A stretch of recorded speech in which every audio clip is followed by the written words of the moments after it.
sejahtera kita semua.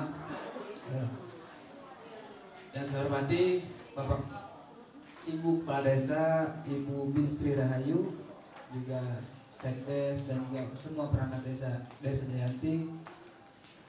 Juga yang saya hormati Bapak Haji Rebo selaku tokoh masyarakat Desa Jayanti. Juga yang saya hormati Firmansyah selaku founder Benteng Society. Bismillah, alhamdulillah, wa syukurillah.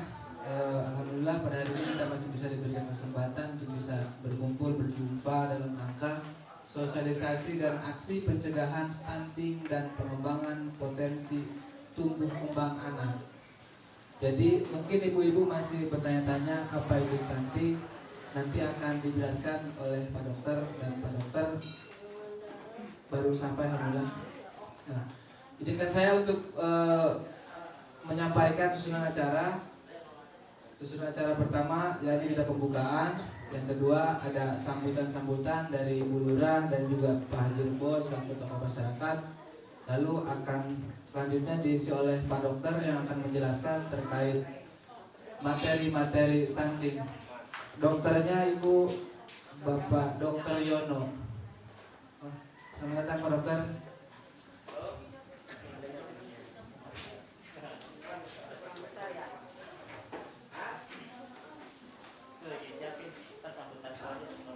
Baik, mungkin langsung saja ke sesi sambutan kepada Ibu Lurah. Waktu dan tempat dipersilakan.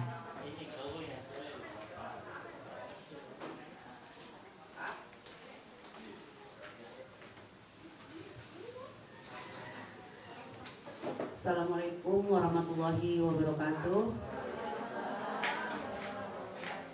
Alhamdulillah, alhamdulillahirabbil alamin wa bihi nasta'in wa ala umuri dinil wassalatu wassalamu ala asrofil anbiya'i wa mursalin wa ala alihi wa sahbihi asma'in amma ba'du.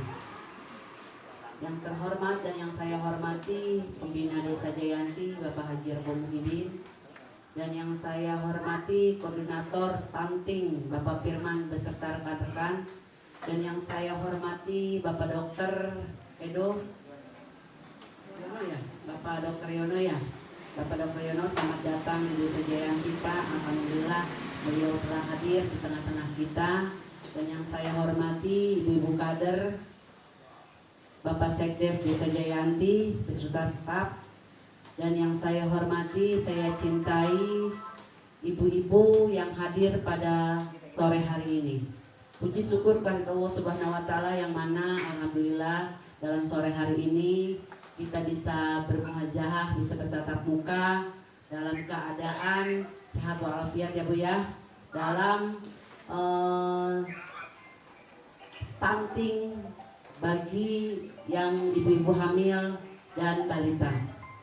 Salawat beserta salam marilah kita limpahkan kepada junjungan kita Nabi besar Muhammad Sallallahu Alaihi Wasallam, para sahabatnya, para keluarganya, khususnya kita semua mendapatkan syafaatnya di yaumil kiamat nanti. Amin amin ya rabbal alamin. Ibu-ibu yang saya hormati dan yang saya cintai, alhamdulillah pada sore hari ini, awalnya sih kita rencana siang ya Bu ya, tapi berhubung cuaca yang tidak mendukung, hujan besar tadi, angin kencang sampai sehingga ruangan pun yang sudah kita persiapkan harus digeser. Ibu-ibuku di Desa Jayanti, alhamdulillah kita kedatangan tamu yang dimana peran anak mahasiswa di sini, anak muda yang sangat peduli di mana adanya stunting di Kabupaten Tangerang masih tinggi. Nah, disinilah kita bergandeng dengan Bapak Yono, alhamdulillah selaku dokter gizi, nanti akan menjelaskan bagaimana gizi-gizi buat ibu-ibu hamil, terutama buat balita yang kekurangan gizi. Di kita tidak ada, perlu ditekankan, di kita tidak ada bayi stunting ataupun kurang gizi buruk, tidak ada. Tapi kurang gizi di sini kemarin kita baru cek lagi dari bidan desa itu di Desa Jayanti hanya satu ya, hanya satu yang kurang gizi, itu pun kurang gizi. Di mana tokoh masyarakat pada Pak Rebo, waktu dan tempat Assalamualaikum warahmatullahi wabarakatuh. Yang saya hormati Bapak Dr. Yono, yang saya hormati Guru Kepala Desa beserta jajarannya, yang saya hormati Kang Firman beserta jajarannya, Ibu-ibu kader, Ibu-ibu posyandu, semuanya yang hadir pada sore hari ini yang saya hormati dan saya banggakan. Terima kasih, tadi sudah disampaikan begitu jelas oleh Ibu Kepala Desa. Mungkin yang lebih jelasnya oleh Bapak Dr. Yono, hanya saya menambahkan untuk ibu-ibu, khususnya ibu-ibu. Jadi yang lebih penting itu jaga kesehatan. Kalau lagi hamil jangan banyak pikiran, harus dibawa rileks dan harus makan sehat, 4 sehat 5 sempurna. Itu yang sangat penting. Sebenarnya di zaman sekarang ini tinggal kemauan kita saja. Semua di masing-masing RT ada kader dan dibuka posyandu dan pendataan. Apalagi tadi Bu Kepala Desa kalau sudah hamil ada USG gratis di puskesmas. Tinggal kita konsolidasi dengan kader-kader di masing-masing wilayah. Alhamdulillah bahwa pada sore hari ini kita peduli kepada khususnya ibu-ibu yang punya bayi atau yang lagi hamil. Tetap kita tidak akan putus asa untuk membantu kesehatan ibu-ibu khususnya di Desa Jayanti. Alhamdulillah dengan Kang Firman koordinasi bahwa untuk peningkatan stunting ini sangat penting, karena semua kalau ibu-ibu pasti akan hamil dan mempunyai bayi. Gimana caranya hamil itu sehat, gimana caranya anak kita supaya sehat, mungkin yang lebih jelas akan diterangkan oleh Pak Dr. Yono. Assalamualaikum warahmatullahi wabarakatuh. Yang saya hormati Ibu Lurah serta jajarannya, yang saya hormati Pak Haji Rubo selaku tokoh masyarakat Jayanti, dan saya hormati Dr. Yono sebagai rekan kita juga dalam tim Jayanti. Alhamdulillahirobbilalamin, wassalatu wassalamu ala alihi ajma'in. Pertama-tama mari kita pujikan puji syukur kepada Tuhan Yang Maha Esa yang telah memberi kita rahmat senantiasa untuk bisa berkumpul pada kesempatan hari ini dengan acara sosialisasi dan aksi. Izinkan saya memperkenalkan diri. Mungkin saya Firmansyah, saya selaku dari koordinator teman-teman dari Benefit Society. Ingin saya menjelaskan sedikit apa sih Benefit Society itu. Ini Benefit Society ini adalah sebuah yayasan yang akan kita bangun dari gerakan teman-teman mahasiswa ataupun dengan pemuda ingin bergerak di bidang pemberdayaan dan pengembangan kapasitas. Tapi sebelum arah kita bergerak ke sana, menurut kita sendiri melihat bahwa pendekatan angka stunting ini adalah sebagai yang harus kita ikut peran. Karena sebelumnya kita memperdayakan dan mengembangkan kapasitas, itu harus kita menjaga dulu generasi, calon-calon generasi bangsa. Nah makanya kita alhamdulillah hari ini bisa difasilitasi untuk Bulura sendiri. Ini adalah program pertama kita agar emang program ini berkesinambungan ke desa, ke kabupaten-kabupaten, ke kota-kota, dan bahkan kita insya Allah juga nanti akan ke provinsi-provinsi lain. Nah tapi berangkat dari Jayanti, mudah-mudahan hari ini, hari Jumat, bisa emang membawakan keberkahan dari kita semua. Dan yang kedua, saya ingin menyampaikan bahwa ketika emang ibu-ibu mau dalam kandungan, kebetulan saya juga masih muda Bu ya, saya belum tak paham dari kandungan, tapi secara teoritis saya sudah dalami terkait bagaimana penekanan angka stunting gitu. Jadi angka stunting ini sebenarnya cukup tinggi, terutama di Indonesia tertinggi kedua di Asia Tenggara, dan di Banten sendiri itu ada top 4 tertingginya. Nah makanya ini harus ada pergerakan dari non-government, yaitu organisasi-organisasi di luar. Walaupun pemerintah sendiri di pusat atau pemerintah daerah itu sudah memfokuskan terkait penanganan stunting ini. Makanya kita coba untuk bisa bergerak secara mandiri, seadanya, agar emang ikut kesertaan kita sebagai anak muda, ikut serta peduli terhadap calon-calon generasi atau adik-adik kita ke depan, gitu. Maka makanya saya harap ya ibu-ibu semua ataupun yang ibu yang sedang mengandung atau punya anak kecil, mohon diperhatikan ketika emang apa saja nanti yang dokter Yono sendiri bisa menjelaskan, karena emang di sini alhamdulillah dokter Yono dari kesibukannya dia membuka praktek di Dangder, ya kan. Terus beliau juga ada program setiap hari Jumat ada berobat gratis untuk anak yatim piatu. Alhamdulillah boleh ditepuk tangan, Bu. Ya makanya alhamdulillah beliau juga ingin bergerak ke kita, ingin bergabung, bahwa ada rasa kepedulian, ada idealis yang beliau bawakan. Makanya kita di sini hanya bisa menyampaikan bahwa generasi bangsa itu adalah generasi yang harus kita jaga semua. Gitu. Maupun dari latar belakang apapun, kita semua punya hak yang sama. Gitu Bu. Mungkin cukup sekian sambutan atau kata pengantar saya. Ya, mohon maaf jika ada kata-kata yang tidak mengenakan. Assalamualaikum warahmatullahi wabarakatuh. Waalaikumsalam warahmatullahi wabarakatuh. Jadi Ibu Bang Firman ini tokoh mahasiswa, kalau kita nyebut dia orang Tianti, dia sebenarnya menggantikan kita untuk membangun society, dan kita pun mohon doanya semoga kita sama kawan-kawan bisa konsisten dalam rangka pencegahan stunting. Mungkin kita masuk lanjut ke acara inti, yaitu Jawan Sinaga. Mungkin ada yang udah pernah lihat, mungkin ada yang belum juga, karena saya pernah berpraktek di klinik Saka Nugraha kurang lebih 2 tahun, tapi sekarang udah buka klinik sendiri di Desa Dangder di Kampung Pasirandu. Ada yang udah pernah ke klinik? Kayaknya belum ya, belum jauh ini karena baru 2 bulan. Jauh ya. Ya tadi udah disampaikan juga ya sama Bang Firman. Oh kalau di sini A ya, A Firman.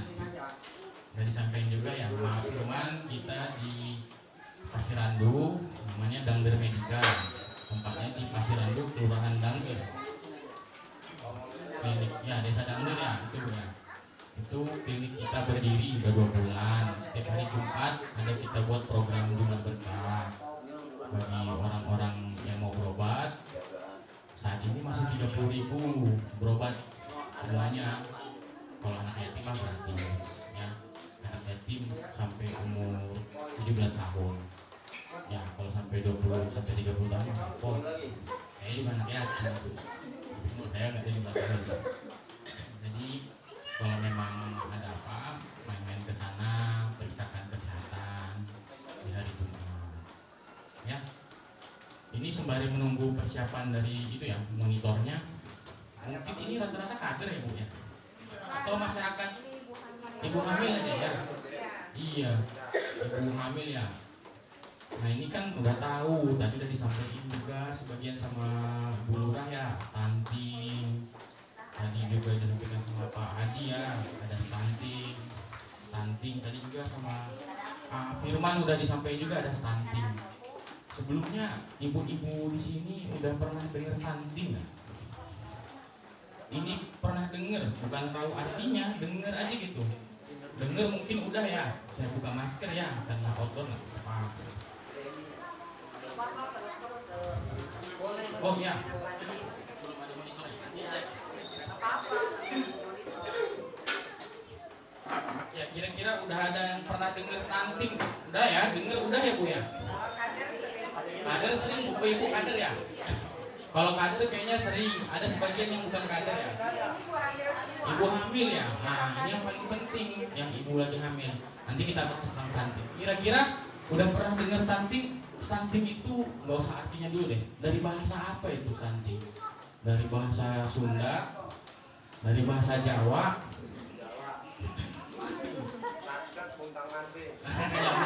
Mungkin ya, mungkin. Satset muntang manting ya Pak Haji ya? Mantep juga.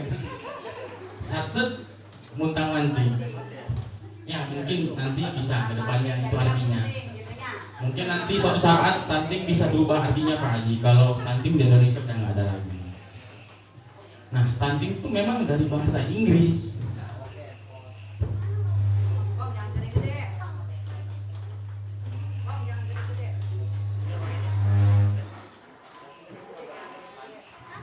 Stunting itu dari bahasa Inggris, kurang lebih artinya kerdil, pendek. artinya stunting. Nah, tapi apakah cuma pendek stunting? Mungkin dulu sering disebutkan di TV ya, anaknya pendek.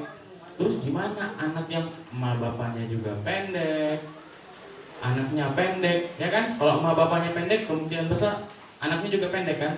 Ntar yang ibu-ibu yang pendek, yang mohon maaf pendek kasar banget ya, yang tidak terlalu tinggi, yang suaminya juga nggak terlalu tinggi, anaknya pendek, ntar dikira stunting. Bisa jadi stunting, bisa jadi enggak.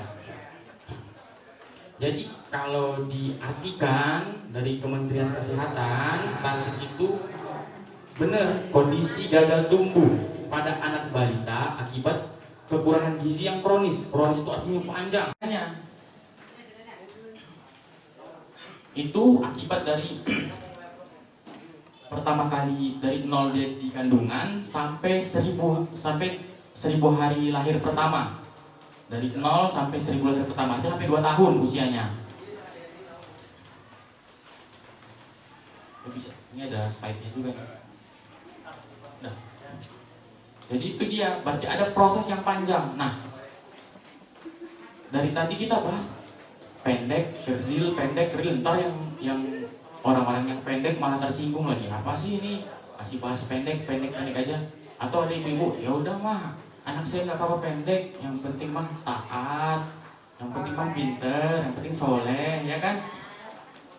Tapi apakah sesederhana itu stunting? Apakah cuma karena pendek? Kalau pendek mah udahlah, dokternya juga nggak tinggi-tinggi banget, ya kan? Tetap jadi dokter juga nggak tinggi-tinggi banget. Apalagi sekarang jadi tentara nggak mesti tinggi-tinggi banget, nggak apa-apa deh, anak saya pendek, ya. Nah ternyata bukan hanya pendek yang jadi masalah, tapi apa?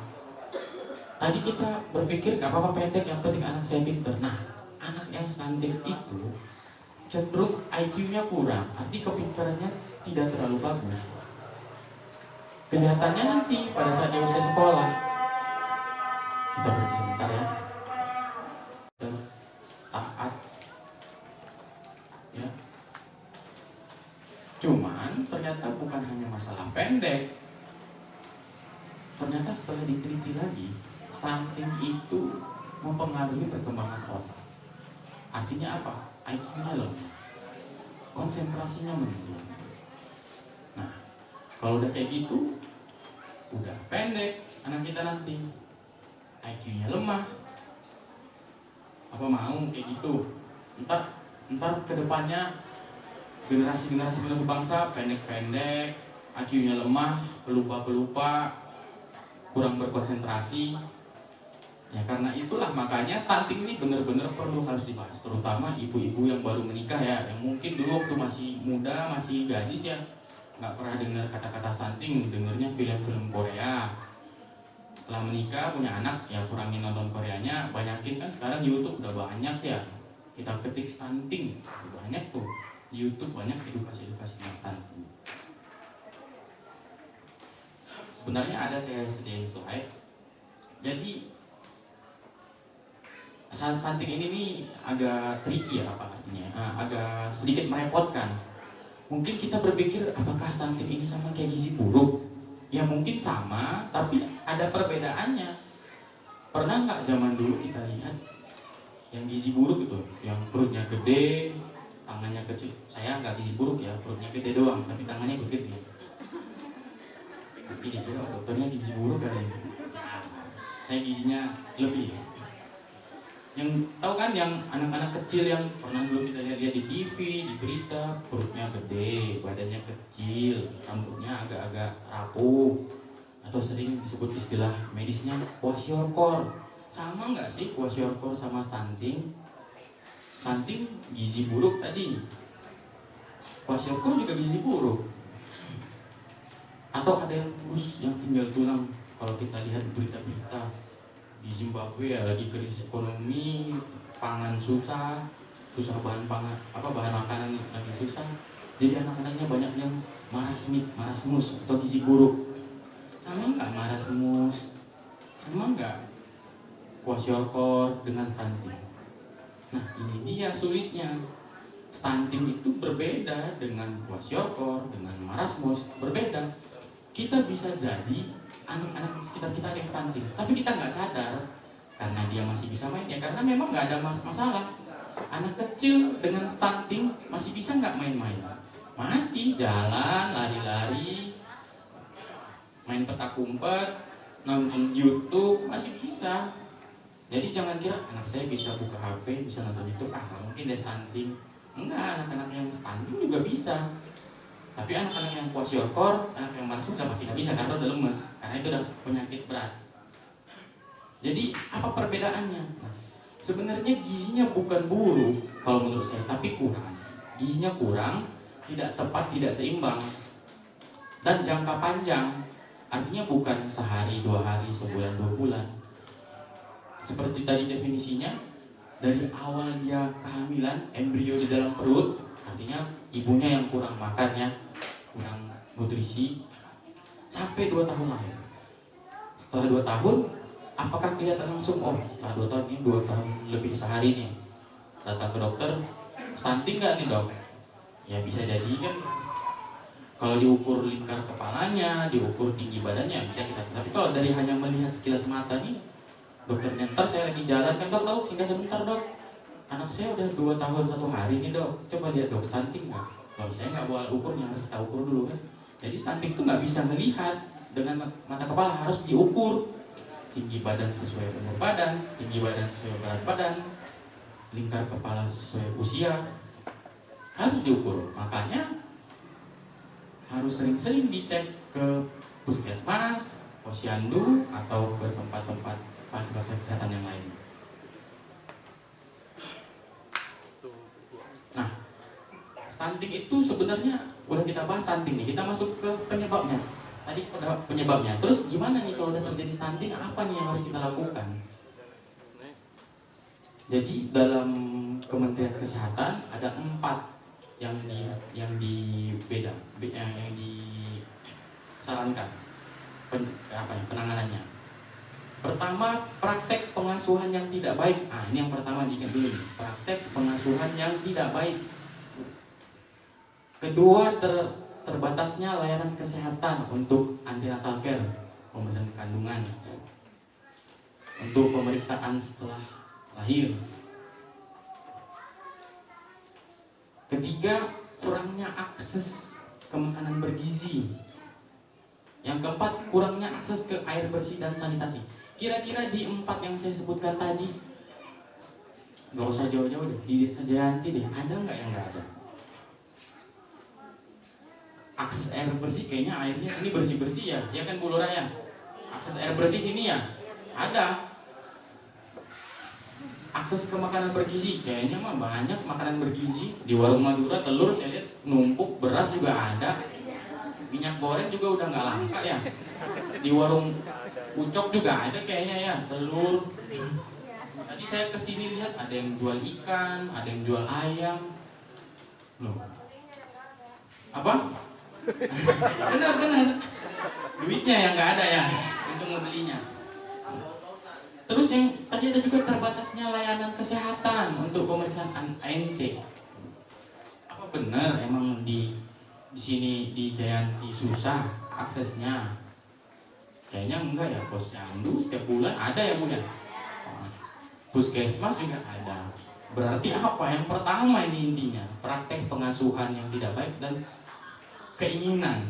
Jadi sebenarnya di Indonesia, kalau dulu nenek moyang kita bilang negara apa? Gemah ripah loh jinawi katanya ya. Kita buang batu, tumbuh padi. Kita buang kayu, tumbuh tumbuhan. Artinya subur banget. Kok bisa sih? Di Indonesia tahu nggak sekarang?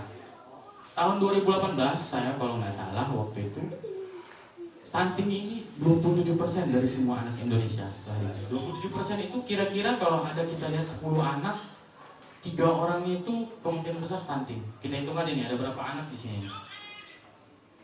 Ada berapa anak sekitar kita? Kemungkinan besar 3-nya ada yang stunting. Nah kalau udah kayak gitu parahnya, apakah kita masih males ke posyandu? Apa kita masih males ke puskesmas ya? Ngecek, hanya sekedar ngecek kayaknya ke posyandu gratis ya. Kadang itu dikasih ini lagi susu ya. Kadang-kadang dikasih susu ya. dikasih kacang. Berarti kalau masih ada yang stunting, yang salah bukan lagi yang kedua, ketiga, keempat, yang pertamanya. Kadang nanti cadot lu sebulan sekali ya, ada posyandu nih ibu-ibu, dibilang sama ibu kader, mungkin sama Pak RT, kapan Pak RT? Besok tanggal sekian-sekian. Waduh, ada drama Korea nih yang mau main.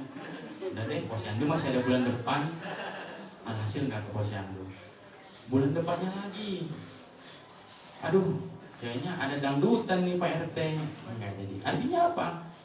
Masa kita mau merelakan, lebih memilih dangdutan Korea atau hal-hal yang menurut saya penting tapi tidak penting-penting banget untuk kehidupan terhadap masa depan anak-anak kita, generasi-generasi bangsa yang mungkin nanti ada yang gantiin saya sebagai dokter, ada yang suatu saat gantiin Bu Lurah, ada yang gantiin tokoh-tokoh di sini, ada yang gantiin bupati kan. Emang mau nanti kalau berapa puluh tahun saat generasi sekarang yang dewasa, anak-anak kita lemah secara IQ, secara pengetahuan, pasti nggak mau lah ya. Belum bisa ya? Nah, jadi seperti yang saya bilang tadi, stunting itu nggak bisa kita lihat dengan mata telanjang, dengan mata kayak gini ya, nggak bisa, harus diukur, harus sering-sering diukur. Jadi kadang mungkin ada kita lihat anak, sebenarnya ada saya tunjukin foto-fotonya ya, anak-anak, cuman mungkin secara teknis nggak bisa kita tampilkan karena. Nah makanya ada juga kurva-kurva serius itu di puskesmas sering itu, kalau anak baru lahir kan pasti diukur lingkar kepalanya, ya nggak? Setiap bulan datang diukur lagi, dicatat, wah ini bagus. Pasti kalau ada ditemukan, wah ini kok berat badannya nggak sesuai usia bu, segala macam, ini harus. Pasti dikasih, pasti pengarahan dikasih. Artinya aksesnya udah cukup, ya kan? Pasokan warung Madura dan warung Ucok banyak untuk gizinya yang jual sayur. Belinya kayaknya nggak susah tapi maksudnya kan bisa kan, telur nggak mahal-mahal banget. Nanti kita bahas tentang makanan.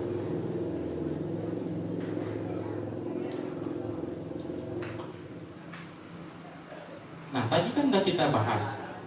Dulu sering kita dengar istilah balita ya, bawah 5 tahun. Dulu saya masih kecil paling sering dengar balita. Setelah saya agak remaja, udah ada batita ya, bawah 3 tahun. Karena pengetahuan berkembang. Dulu dianggap golden period itu 5 tahun. Artinya masa kemasan anak-anak itu harus di-push 5 tahun.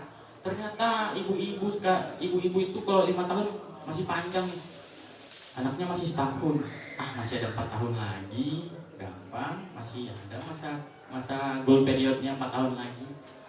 Udah 2 tahun umur anak, masih ada 3 tahun lagi mah, nanti gampang saya kasih ikan salmon mah anak saya sembuh, pinter nanti. Saya kasih banyak susu, daging, ikan salmon, buah-buahan. Udah 3 tahun, masih gampang. 4 tahun, akhirnya 5 tahun terlewati masa golden period dengan anak hanya makan Indomie dan nasi. Aduh, rugi banget ya. Nah, setelah saya remaja itu sering kita dengar istilah batita, bawah 3 tahun. Ternyata enggak 5 tahun. Yang paling krusial tuh 3 tahun. Ternyata 3 tahun juga masih ini kan. Umur setahun, 2 tahun lagi masih ada nih, masih gampang lah. Nanti saya ke kota beli ikan salmon. Dengar-dengar salmon proteinnya tinggi nih. Udah 2 tahun, setahun lagi gampang. Ujung-ujungnya masa golden period yang 3 tahun itu terlewati. Sehingga ternyata setelah ilmu pengetahuan berlanjut, golden period yang paling 5 tahun tuh golden period juga, tapi 3 tahun golden period, tapi paling krusial adalah 2 tahun. Sehingga si 2 tahun inilah bentuk anak stunting atau tidak stunting.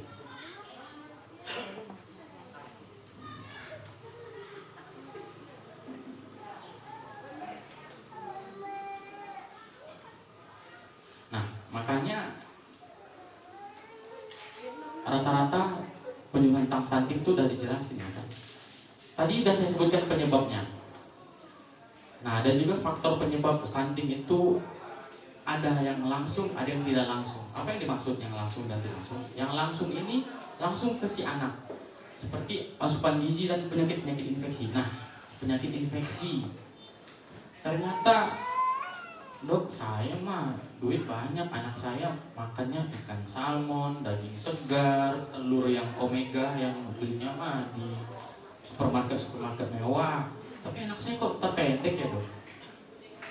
Ternyata bukan hanya karena kurang asupan atau tidak terserap dengan baik itu juga jadi masalah. Artinya ada penyakit infeksi. Penyakit infeksi itu apa yang paling sering? Yang paling sering adalah flek. Mungkin orang sini bilang flek ya. Aslinya TBC. Memang anak kecil ada yang kena TBC? Ya ada anak kecil yang kena TBC. Tapi apakah sama orang dewasa? Mungkin orang dewasa batuknya sampai kalau anak kecil batuknya sekali aja, radang gitu kan, dibawa ntar kemana, beli obat ke warung dulu lah, beli obat radang, minum obat radang, berhenti dikit batuk, udah sembuh anak saya, sok batuk lagi, wah radang, sedikit radang, sedikit radang, rupanya anaknya udah TBC kan. Ya artinya harus memang diperiksakan secara berkala berat badannya. Kalau memang tanda-tanda TBC flek pada anak itu apa? Ya anaknya berat badannya tidak naik.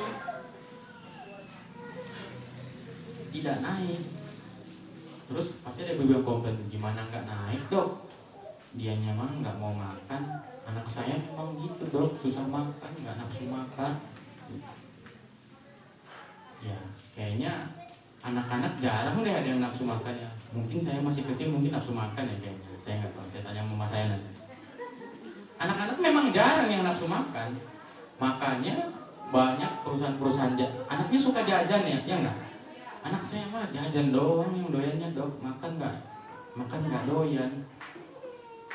Ya memang iya, anak-anak memang jarang doyan makan, yang doyan jajan. Inilah pinternya industri ya mungkin sedikit. Kenapa sih jajanan itu dibuat warna merah, bungkusnya warna hijau? Karena anak tuh sebenarnya bukan lidah yang utama, bukan rasa. Kalau kita makan apa sih anaknya, makan ciki-ciki rasanya angin doang kok doyan gitu loh. Apa sih anak-anak permen? Karena dia warna. Dilihat nasinya cuma nasi gitu aja, nggak ada bentuknya kan. Padahal kalau dibuat bentuk-bentuknya, dikasih warna-warna sayur-sayur, mungkin anak jadi doyan makan. Padahal mah harga cetakan itu sekarang udah gampang, yang dulu susah kan, sekarang udah ada di online shop ya, marketplace internet udah banyak, pesan harganya juga murah-murah. Jadi lebih doyan jajan daripada makan. Iya makan dikasih nasi kecap telur, bentuknya gitu ya kan. Anaknya lihat nih, emak saya males banget sih gitu. Ngelihat warung Madura, wah ada ciki nih warna merah. Ya karena memang anak tuh nggak ngerti sama rasa. Kita lihat ini manis, asin, apa asin. Ya mungkin tahu asin, tapi nggak tahu dia asin tuh enak, manis tuh enak, karena belum ada. Ini tingkat pengenalan memori untuk dewasa melatih rasanya. Anak tuh lebih bermain secara visual, ngelihat. Makanya makanan-makanan itu warnanya ngejreng-ngejreng ya, warnanya mencolok mata. Ya itu tujuannya. Ya karena perusahaan banyak ya kan, nggak mungkin juga kan kita larang perusahaan untuk nggak buat makan jajanan. Banyak saudara-saudara kita yang kerja juga ya, ntar payah ya.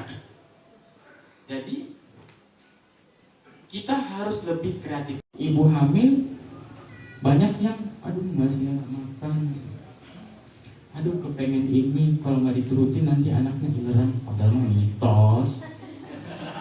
Kadang itu senjatanya untuk si bapak-bapak ya, senjata kan. Wah saya pengen ini, pengen, biasanya gitu kan, ibu-ibunya kesempatan kan karena ileran. Kalau saya punya istri, saya belum nikah, kalau saya punya istri, ntar kalau istri saya minta yang aneh-aneh, nanti anak ileran. Nggak apa-apa, banyak tisu nih, saya ngeliat ilerannya. Nggak apa deh anak saya ileran. Kan gitu, aneh-aneh aja kan permintaan ibu-ibu hamil, lagi hamil, pengen makan apa gitu yang jauh. Wah pengen makan mie ayam yang di Cawang gitu, jauh banget, macet gitu. Kalau saya udah menikah, istri saya lagi hamil gitu, nggak apa-apa dia anak saya leran, nanti saya lap pakai tisu, nggak apa-apa, gampang. Mending anak saya leran daripada saya beli mie ayam kecawang mana. Nah artinya apa? Ibu hamil ini kan banyak termakan mitos, ya. Nggak boleh ini, nggak boleh itu, nggak mau ini memang bawaan bayi. Padahal kita dikasih Allah itu kehendak bebas, free will Islam, kehendak bebas untuk kita menentukan kita mau makan apa enggak. Sekarang kalau saya memutuskan untuk makan jeruk ini, apakah ada pengaruh orang lain? Enggak kan? Saya mau makan atau saya tidak mau makan. Segampang itu sebenarnya. Ada faktor-faktor. Memang kalau lagi hamil, apalagi hamil-hamil muda, ada istilah dengan morning sickness atau mual pagi-pagi. Itu kan hal-hal yang bisa diatasi datang ke dokter. Kadang-kadang saya juga sering gitu, dok, saya kok ini hamil ini mual banget dok. Udah, hamil pertama ya iya mual banget, males makan jadinya. Udah, besok-besok itu mah biasa nggak ada masalah, saya kasih obatnya. Ntar datang lagi, masih mual dok. Harusnya sih nggak mual ya, saya bilang. Kok ini masih mual? Ya setelah diteliti sama suaminya emang masih mual. Iya dok, dia mah pengen makan pizza dok, saya belum gajian ya. Alasan doang kan. Ya kalau ada hal-hal yang mual lagi hamil tuh hal yang normal. Hal-hal yang normal. Ada memang beberapa ibu hamil yang mual pagi-pagi, mual banget, bahkan ada yang muntah, yang lemas. Hal kayak gitu kan nggak semuanya. Yang nggak mual jangan dibuat-buat mual gitu. Nggak semuanya ibu hamil mual. Ntar ibu sebelah mual, saya kan nggak mual, saya mual juga deh. Gitu. Jangan, biar keren mual aja. Nah makanya status gizi pada saat ibu hamil itu penting. Kayaknya di posyandu pada ibu hamil dikasih tablet besi ya, asam bola, tablet besi, ya kan itu memang betul-betul dibutuhin. Harga tablet besi itu nggak mahal, pemerintah mensubsidi biar apa? Biar generasi bangsa itu nggak gagal tumbuh, nggak tanding. Makanya tablet-tablet gizi itu apa? Besi itu bukan besi di materialnya ini ya, memang kandungan zat besi, bukan besi yang material itu bukan. Jadi nggak usah takut makan tablet besi. Ntar, ini tablet besi dimakan 1 kali sehari ya, wah besi ini dimakan. Memang dikira ini ya, apa sih yang lagi kira itu besi loh. Ntar dikira ini apa lagi ya, saya lupa. Terus makan saat ibu hamil. Nanti kita bahas makan belakang. Sama berat badan saat lahir. Berat badan saat lahir itu penting. Berat badan lahir itu 2.500 sampai 4.000 ya gram ya, bukan kilogram. Kalau 4 kilogram, 4.000 kilogram mah berat banget ya. 2.500 gram atau 2,5 kilo sampai 4 kilo. Itu penting. Kalau berat badan anaknya di bawah 2.500 ya harus sering periksakan, konsultasi ke ahli gizi, ke bidan tentang gizi yang baik. Nah, terus ASI eksklusif dan MPASI. Nah, ini saya sering banget nih menemukan. Saya kan udah hampir 3 tahun ya di sekitaran Jayanti dan sekitarnya. Banyak banget anak kecil yang ini ASI atau SUFOR. SUFOR, ya memang SUFOR nggak ada masalah, susu formula. Tapi SUFOR itu kan beli pakai duit, ASI mah gratis. Secara kita kan apa? Kita bandingkan satu per satu, jauh lebih bagus ASI eksklusif. ASI eksklusif itu, jadi menyusuin itu memang pada ibu hamil. Pertama memberi makan, kedua mentransfer imun. Coba deh perhatiin anak yang ASI dengan anak yang tidak ASI, yang SUFOR. Pasti anak yang ASI ini imunnya lebih kuat, lebih susah kena pilek, lebih susah mencret, lebih jarang nggak ada alergi. Nah sementara yang susu formula ini gampang sakit, dikit-dikit sakit. Saya sering itu kan datang, ini kayaknya minggu lalu udah datang lah bu ya. Iya dok, pilek lagi. Ntar 2 minggu lagi, kok pilek lagi? Ini dok, padahal dia udah gak makan es lagi. Saya tanya dulu, ini kecilnya gimana? ASI atau susu formula? Susu formula. Oh, kenapa nggak ASI? Dulunya nggak keluar ASInya. Padahal mah, kalau menurut saya nggak mungkin ya ASI itu nggak keluar ya. Jarang, sangat-sangat jarang. Kenapa ASI bisa nggak keluar? Ya satu, memang niat secara psikologis niat ibunya males lah, ntar rusak lagi. Padahal suami saya nggak seneng lagi. Padahal mah lebih mending ASI itu untuk anaknya daripada untuk bapaknya ya. Nah banyak saya temuin kayak gitu, nggak keluar ASI-nya. Padahal kalau nggak keluar konsultasiin ke bidan, ada bisa distimulus sama suaminya, bisa dikasih makan bergizi. Kayaknya hampir nggak mungkin nggak keluar, hampir dari dulu. Dulu sebelum adanya susu formula, zaman mungkin dulu Pak Haji, zaman kecil dulu kan susu formula jarang ya Pak Haji ya.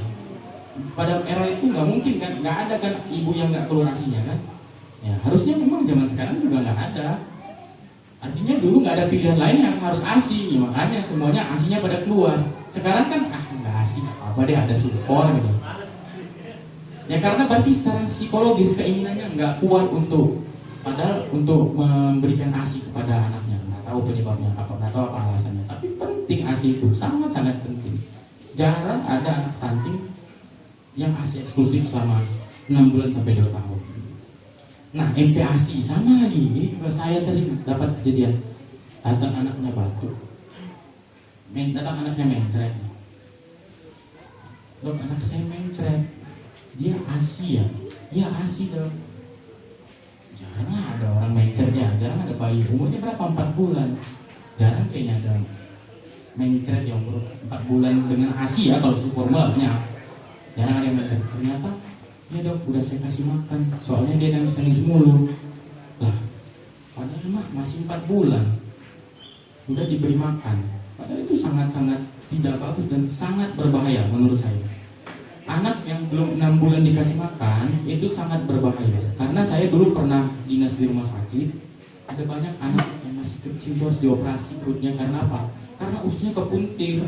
Karena usus anak di bawah 6 bulan itu belum mateng, makanan itu kan harus digiling di usus ya. Nah sementara ususnya belum matang, ada banyak kejadian. Nggak tahu kenapa. Padahal anak nangis itu bukan karena lapar, karena dingin juga nangis, panas nangis, apalagi misalnya kan ngompol nangis, semuanya nangis, gigi nyamuk nangis. Tapi ketika anaknya nangis, kita lapar nih, kayaknya udah pengen makan, kita kasih nasi padang. Ya salah. Nah makanya harus 6 bulan, bener-bener 6 bulan, nggak bisa ditawar. Bisa nggak dok 5 bulan setengah? Ya jangan, 6 bulan aja. Nah setelah 6 bulan baru MPASI. Nah MPASI juga penting. Ya sekarang banyak lah MPASI yang instan. Ya saya sih sebenarnya nggak terlalu menyarankan yang instan, lebih bagus lah. Dulu mah era dulu ya Pak Haji ya, ada B.J. Habibie di Indonesia ya, ada yang jenis-jenis ilmuwan dari Indonesia tuh dulu bukan dari makanan cepat saji, bukan dari makanan yang instan, ya kan? Dulu saya rasa B.J. Habibie makanan MPASI-nya masih kecil, bukan itu ya Pak Haji, kayaknya bukan yang instan ya, nasi saring kayaknya ya dulu ya, pakai wortel, pakai ayam ya telur ya kan gitu ya kan. Artinya MPASI harus diperhatiin, jangan mau gampangnya aja gitu loh kan. Kasih yang instan aja lah, dimakan sama dia.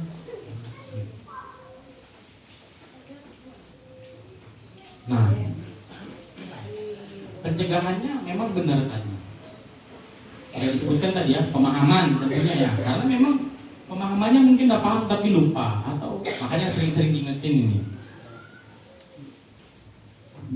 Program gizi yang seimbang. Nah gizi itu dulu masih kecil saya sering dibilang nih 4 sehat 5 sempurna ya. Bener apa enggak? Dulu sih bener, sekarang sih kurang tepat menurut saya. Iya, karena itu makanya saya kayak gini nih, 4 sehat 5 sempurna. Saya ambil 5, 6, 7 udah sangat-sangat sempurna. Makanya saya kayak gini, berlebih gizinya. Nggak bagus juga ya, harus ideal. Makanya gizi harus seimbang. Yang kedua, pengenalan 1000 hari pertama kehidupannya tadi, dari nol dia kandungan, di embrio sampai dia umur 2 tahun, itu 1000 hari. Ya harus di situ anak itu secara fisik juga tumbuh, secara mental kayak kertas. Makanya kan kayak kertas putih yang belum ditulis. Kita nih orang tuanya yang mau nulis apa di situ, makanya dikenalin tentang rasa yang bagus, ya jangan kasih ya bahan-bahan yang nggak perlu, jajanan. Kadang-kadang yang sulitnya lagi ya, saya sering lihat, kenapa sih anak kecil ini suka jajan? Justru ternyata kan ada kandungan MSG ya dalam itu ternyata diingat sama memorinya waktu masih kecil, setahun 2 tahun ya, di bawah 2 tahun tuh memorinya ingat, ini rasa yang pernah aku kenal. Makanya dia begitu usia 5 tahun udah bisa minta jajan, dia makan jajan tuh nyaman. Dia makan jajan nyaman ya, karena itu, karena dulu kita waktu dia belum bisa minta jajan, kita udah bisa ngasih dia jajan. Jangan. Terus konsumsi tablet penambah darah pada saat ini dan menjaga kebersihan dan sanitasi. Nah tadi kan saya bilang bukan hanya makannya baik, tapi kalau ada penyakit infeksi dapat dari sanitasi yang tidak baik. Kayaknya air bersih di sini gampang ya, nggak kayak saudara-saudara kita yang di Indonesia bagian timur. Ya mungkin di Indonesia bagian timur, daerah Papua ke sana masih banyak, tapi sekarang juga udah mulai ini ya. Nggak ada ya. Nah memang itu. Nah tadi kita masuk ke masalah gizi. Nah ini penting ini.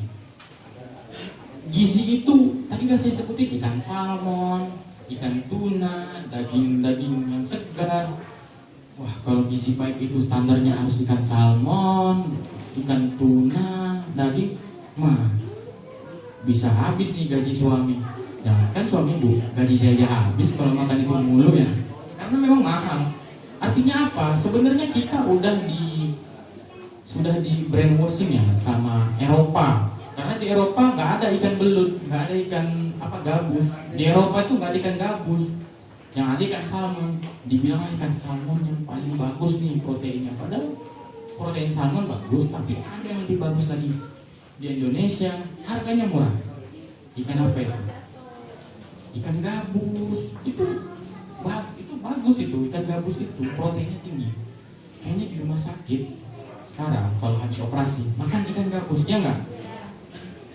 Emang ikan gabus bisa ngecerit dari dalam gitu kan enggak? Karena gizinya bagus, proteinnya tinggi. Ikan gabus harganya kan nggak mahal ya di sini ya. Oh, 100.000 mahal juga ya kan? Agak murah ya. Harga ikan gabus kan nggak mahal kan? Ya mahal-mahal dikit. Kalau lebih mahal ikan salmon apa ikan gabus? Ikan gabus berapa sekilo? 100.000, 50.000. Oh mungkin kalau Pak Haji beli 100.000, kalau ibu-ibu beli 50.000. Ibu-ibu nawar dia Pak Haji langsung bayar mulu. Ya, antara 50.000 sama 100.000. Ikan salmon emang berapa? 250 gram 100.000. Bisa sekilo 400 sampai 500.000. Kalau memang standar gizi baik itu adalah ikan salmon, daging-daging yang mewah di supermarket yang sering kita lihat di TV, ya gimana nasib kita yang susah untuk mendapatkannya. Termasuk saya juga susah mendapatkannya. Ya makanya banyak ikan-ikan di Indonesia, ikan lele, ya, ikan tuna itu sebenarnya nenek moyang ikan tuna ya ikan tongkol, karena memang sama. Kita lebih memilih ikan tuna, padahal karena dia bule aja disebut namanya tuna, padahal kalau di Indonesia namanya ikan tongkol. Tapi kita lebih tertarik aja ya, tuna lebih keren, padahal tongkol lebih keren. Tapi kita lebih memilih untuk beli tuna. Ya artinya nggak mesti itu ibu-ibu semuanya. Nggak mesti ikan-ikan yang mahal-mahal, daging-daging yang mahal. Konsep dari gizi seimbang itu adalah makanan yang beragam. Jadi makannya jangan. Saya juga termasuk salah satu korban makanan yang tidak beragam ya. Karena kita di rumah makan nasi, ada lauknya, ada kuahnya, udah ya kan. Nasinya lebih banyak. Karena kan kita dari dulu yang penting makan itu, yang penting kenyang gitu. Yang penting kenyang. Nah ternyata setelah sekarang ini nggak bagus. Makan itu harus seimbang, harus beragam. Artinya ada nasinya, nasinya itu karbohidrat, ada proteinnya, ada vitamin dan mineralnya, ada juga lemaknya, harus ada lemak. Makanya nasi, ada nasinya, ada ikannya, ada sayurnya, ada susunya, semuanya ada kacang-kacangannya, ada ikan terinya, berimbang. Terus porsi nasinya gimana sih? Kalau dulu kan saya masih ingat tuh waktu masih SMP puskesmas datang ke SMP sana. Makanan itu porsi karbohidrat 60% dulu ya kan, 60%. Porsi proteinnya 25%, porsi lemaknya 15%. Artinya 60% dari makanan itu adalah nasi. Makanya saya kayak gini nih, karena kebanyakan makan nasi. Ternyata setelah terbaru harus dibagi 3. Jadi porsinya seimbang. Itu yang dimaksud dengan di sini. Artinya nasinya 35%. Kayak proteinnya 35%. Sayur-sayurnya 30%. Harus kayak gitu. Nggak bisa lagi kayak dulu. Sekarang kan ujung-ujungnya apa? Kita bermindset kalau nggak makan nasi nggak kenyang. Terus juga makanan pokok itu, karbohidrat itu bukan hanya di nasi, ada kentang, ada umbi-umbian, ada roti, gandum, ya itu juga ada. Saya sering tuh kalau jalan-jalan keluar kota, biasanya kan kalau keluar kota kita taruh di mobil banyak makanan ya, ada roti, ada ini, ada itu, makan. Padahal sambil di mobil makan roti, makan buah-buahan, makan ya mungkin ada kebabnya, ada ininya, tapi lapar belum makan karena belum kena nasi gitu. Padahal yang dari tadi dimakan sama kan dengan yang kayak nasi. Roti ada karbohidratnya. Artinya mulai dari sekarang coba dibiasakan. Sebenarnya ada gambar-gambar makanannya, tapi mungkin bisa lah dicari. Sekarang zaman internet ya, makanan yang baik itu bisa, hanya keinginan kita. Nah satu lagi nih, saya sering mendapatin anak kecil, saya lagi jalan-jalan gitu ngeliat anak kecil di teras rumah lagi makan nasi pakai mie. Wah ini mah memang enak sih ya nasi pakai mie ya, tapi itu sangat-sangat tidak bagus karena nasi itu karbohidrat. Mie itu dari gandum kan, mie karbohidrat ketemu karbohidrat ya, proteinnya nggak ada, lemaknya nggak ada. Orang Cina di Tiongkok sana makanan pokoknya mie, kok pinter-pinter sih mereka ya kan, bisa buat banyak barang-barang KW kan, jago-jago. Untuk buat barang-barang kayak gitu kan butuh kepintaran kan. Artinya apa? Padahal bahan dasar makanannya cuma mie ya kan, karena mereka mie itu dalam satu mangkok mie ada dagingnya, ada ikannya, ada sayurnya, minyak sayurnya yang bagus, minyak karbohidrat, jadi lengkap. Kita nggak makan Indomie pakai nasi, udah nggak ada sayur, nggak ada telur, nggak ada ikan, nggak ada dagingnya. Ya sebenarnya Indomie itu nggak seburuk yang kita bayangkan. Ya buruk sih buruk, tapi kan daripada nggak ada ya kan. Ya setidaknya kalau anak kecil, saya pengen makan mie, ya nggak apa-apa, sesekali dibuatin, tapi dibuat sedemikian rupa biar makanannya berimbang, beragam dalam satu mangkok mie. Kalau bisa sih dihindarin, tapi kan kayaknya nggak ada orang Indonesia nggak makan Indomie ya. Jadi harus. Jadi tadi isi piringnya tadi 35% karbohidrat, 35% lauk pauknya berupa protein dan lemak, sekitar 30% sayur-sayurannya, vitamin dan mineralnya. Karena sayur-sayuran dulu saya berpikir yang paling penting itu sayur-sayuran sebelum saya masuk ke dokter. Ternyata sayur-sayuran penting, tapi nggak sepenting protein, nggak sepenting protein dan lemak. Ternyata itu yang paling penting. Jadi kalau di dalam tubuh kita semasa golden period itu, semasa perkembangan otak, kan masih kecil, otaknya kecil ya. Semakin dewasa semakin besar. Nah kira-kira besar itu apa? Bukan sayur-sayuran, bukan nasi. Ya protein, lauk pauknya, protein tadi itu memang yang membuat.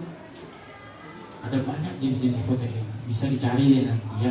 Banyak kok kayaknya leafletnya apanya ya di posyandu kayaknya dibagi-bagikan ya. Di YouTube sekarang udah semuanya pakai smartphone ya, ada. Nah itu tadi. Jadi kalau saya ini kita udah bahas tentang stunting ya. Nah tadi udah kita bahas tentang stunting itu dia gagal tumbuh dan tidak pinter, ya kan? Tidak pinter. Mungkin kita nggak sadar waktu kita sekolah. Dulu kan kita sering diingetin ya Pak Haji, nggak ada anak yang bodoh, yang ada anak yang malas. Setelah saya belajar tentang stunting, kayaknya memang bener ada anak yang tidak pintar. Pasti ada kan yang udah dijelasin guru berapa kali tapi dia nggak ngerti. Ya mungkin dia stunting, tapi kita menyalahkan dia, kamu malas belajar. Dia udah baca juga nggak ngerti. Gimana? Dulu waktu masih 0 tahun sampai 0 bulan di kandungan sampai 2 tahun gizi nggak terpenuhi. Sehingga apa? Dia nggak berkonsentrasi, IQ-nya kurang. Kita marahin dia, kamu nih nggak pinter, malas belajar. Padahal dia udah belajar, tapi dia memang benar-benar ini. Ya artinya apa? Ya gizinya harus dipenuhi. Kalau udah terjadi, bisa nggak disembuhin? Ya kalau masih 2 tahun mah, masih golden period 5 tahun mah masih bisa. Ya, kalau udah segede saya dulu yang stunting mah nggak bisa lagi diperbaiki, udah pasrah aja kita. Tapi kayaknya saya nggak stunting sih kayaknya. Jadi pastikan kita dulu sekolah kan, kalau lagi belajar ada, kamu kok nontek sih nggak ngerti ya. Padahal kan guru udah ngejelasin. Kita bilang, kamu nih malas belajar karena nggak ada anak yang nggak bodoh. Sebenarnya salah ternyata. Ada anak yang tidak pinter. Yang salah anak tersebut. Saya rasa bukan. Yang salah bukan dia. Yang salah apa? Yang salah gimana asupan makanannya waktu itu. Makanya coba deh kita introspeksi diri. Kayaknya peluang kita untuk stunting ini nggak ada harusnya. Harusnya stunting di Indonesia 0. Tapi kok bisa ada? Artinya apa? Kemauan kita untuk menangani stunting ini yang nggak ada. Kemauan kita untuk lebih repot sedikit menyiapkan makanan yang berimbang dan beragam yang nggak ada. Kita lebih terlena dengan makanan-makanan ini cepat saji. Kita lebih terlena dengan rasa daripada kandungan dari makanannya. Kita lebih dia sukanya tampilan daripada kandungan-kandungan makanannya. Padahal sekotak pizza yang kelihatan mewah itu tidak lebih bagus daripada sepiring nasi ada tempe, ada telur, ada sayur. Tapi kita lebih memilih makan pizza yang kelihatannya mewah daripada makan nasi, pakai sayur, pakai telur, pakai tempe. Telur tuh ada proteinnya, putihnya tuh ada proteinnya. Untuk dari sekarang, kalau memang benar-benar mau untuk menangani stunting, coba kita mau repot sedikit untuk menyiapkan makanan yang beragam. Terus saya kalau pulang kampung ke rumah, saya bilang sama emak saya gitu deh, karena emak saya juga kayak gitu, masak goreng telur pakai sambal doang, kasih nasi. Sebenarnya itu nggak bagus, harus ada sayurnya. Sayurnya bilang perlu beragam, ada 2 jenis sayur, ada 2 jenis protein. Nanti sedikit proteinnya dari telur, sedikit dari ikan, sedikit dari sayur ini, sayur ini, sayur ini. Ya, ibu-ibu, mulai sekarang ayo kita lebih repot sedikit untuk menyiapkan bahan makanan keluarga kita. Nggak mungkin Indonesia kena stunting sementara di Indonesia bahan makanan bagus. Lebih sering memeriksakan kesehatan ke puskesmas terdekat. Jangan lupa minum obat anak. Ini satu lagi nih pesan saya nih. 6 bulan sekali pemerintah udah menganjurkan 6 bulan sekali untuk anak-anak di atas 2 tahun makan obat cacing di atas 2 tahun, karena di atas 2 tahun dianggap udah sering main keluar-keluar, udah di pasir. Jangan takut, obat cacing itu bukan isinya cacing. Dulu saya pernah dibilang, saya udah bilang obat cacing dong. Ternyata dia obat herbal isinya cacing. Ya Allah, bener sih obat cacing ya, obat ada cacingnya. Padahal bukan itu. Obat cacing 6 bulan sekali dari usia 2 tahun. Bahkan sampai dewasa juga harusnya iya ya, kita makan obat cacing, gak ada masalah sesuai berat badan kita. Jadi mulai sekarang itu untuk menghindari faktor cacing. Terus kalau ada anak-anak batuk jangan disepelekan. Kalau berat badannya nggak naik jangan disepelekan. Ya mungkin kembali ke puskesmas. Lebih sering ke posyandu. Kalau mau memang terhindar dari stunting, yang pertama lebih repot lagi menyiapkan bahan makanan yang beragam.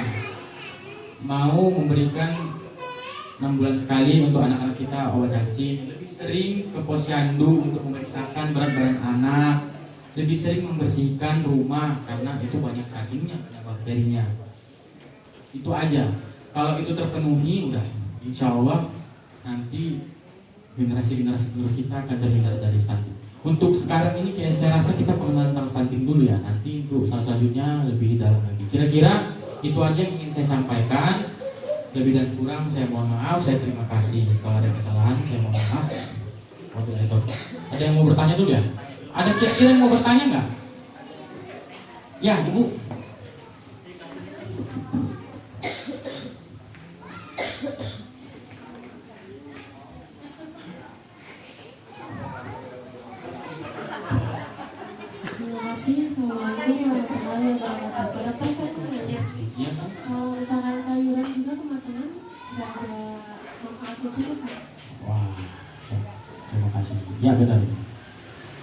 Oke, ibu kader ya? Oh bukan. Jangan-jangan ibu dosen saya. Pertanyaannya udah kayak dosen bertanya ngingetin gitu loh. Yang memang benar saya lupa. Nah, memang benar yang dibilang ibu tadi, sayur itu kalau kematangan tidak bagus, ya. Artinya apa? Kandungan vitamin, mineralnya itu kebuang ke dalam air, terserap ke dalam air. Artinya yang bagus bukan sayurnya, malah kuahnya. Ya kalau mau diminum sama kuahnya ya bagus-bagus aja. Tapi sebagian ada yang menguap juga bersama kuah-kuah itu. Artinya memang lebih bagus jangan terlalu matang. Tapi jangan terlalu matang bukan berarti nggak bersih, harus dibersihin dulu ya, biar mengalir itu aja. Kira-kira ada lagi gimana Bu? Ya, ada lagi nggak? Wah itu mah jangan tanya saya belum punya pengalaman. Kalau itu yang mau ditanya, itu kita tanya Pak Haji yang jawab nanti. Kalau pertanyaan itu kayaknya untuk Pak Haji. Pak Haji udah punya pengalaman itu. Kira-kira kenapa Pak Haji suaminya nggak pulang-pulang Pak Haji? Kira-kira ada yang mau ditanya nggak? Ibu-ibu nih yang lagi hamil nih apa? Ya ada nggak? Nggak apa-apa ditanya aja. Tanya nggak bayar kok. Tanya aja apa?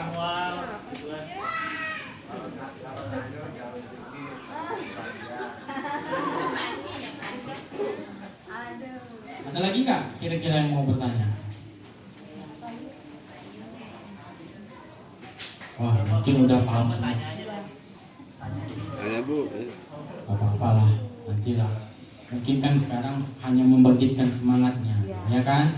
Sekarang ini kita paham dulu deh, pernah denger dulu, minimal pernah denger lah, ya kan? Ntar kalau ada tetangga baru kita ngomong-ngomong bla stunting, stunting kan kita udah pernah dengar nanti. Apa ya stunting kan malu ya. Minimal kita sekarang udah tahu stunting itu apa. Gimana cara mencegahnya kita udah tahu, udah saya sebutkan tadi. Harus kemana? Harus lebih sering ke posyandu, misalkan dengan sepele sama tidak bertambahnya berat badan. Saya rasa itu aja ya. Lebih dan kurang saya mohon maaf ya. Wabillahi taufiq wal hidayah. Wassalamualaikum warahmatullahi wabarakatuh.